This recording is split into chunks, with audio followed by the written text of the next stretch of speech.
bienvenue dans Les Macénariums de Caroline. Conteuse pour petites et plus grandes oreilles.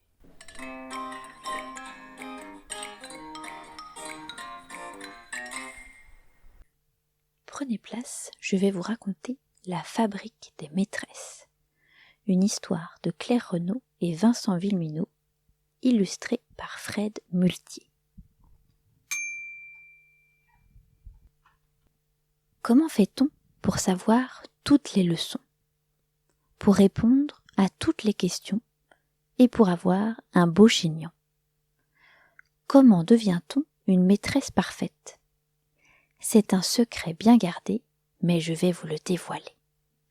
Il existe une machine à institutrices. En 5 jours, elles sont prêtes à travailler. Vous voulez visiter la fabrique?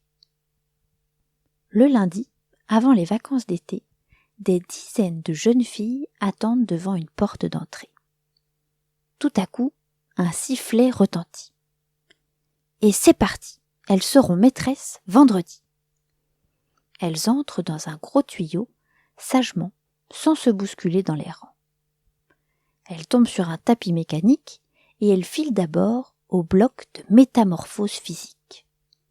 Là, une énorme paire de ciseaux, puis une brosse automatique, les coiffe en chignon. Un robot leur choisit des lunettes qui glissent sur le bout du nez.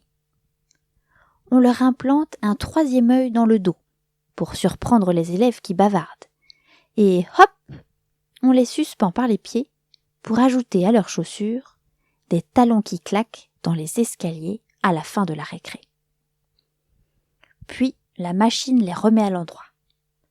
Et zou, c'est reparti, toujours assises sur le tapis.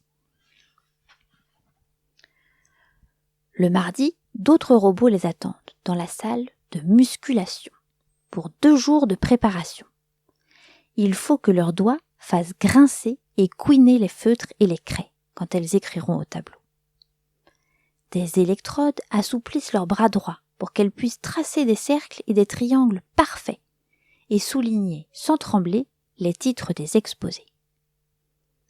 Ensuite, le mercredi, une machine ultra secrète entraîne les muscles de leur visage pour qu'elles sachent faire une petite bouche pincée et des sourcils froncés quand elles seront fâchées, et un sourire plein de douceur qui consolera les gros malheurs. Voilà, elles paraissent fin prêtes. Mais il reste à fabriquer un cerveau d'institutrice, une véritable calculatrice, une machine à traquer les fautes de dictée, à tout savoir sur les vertébrés. Alors, le jeudi, le tapis entraîne les futures maîtresses vers des dizaines de petites pièces.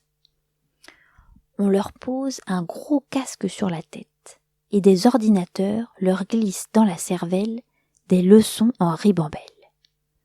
Des milliers de calculs mentaux, des trucs sur les animaux, l'architecture des châteaux.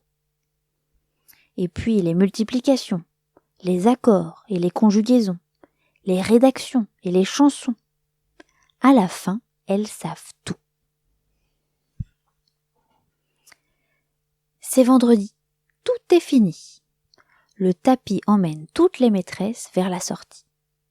Elles sont un peu fatiguées, mais rassurez-vous, elles ont les grandes vacances pour se reposer avant leur première rentrée.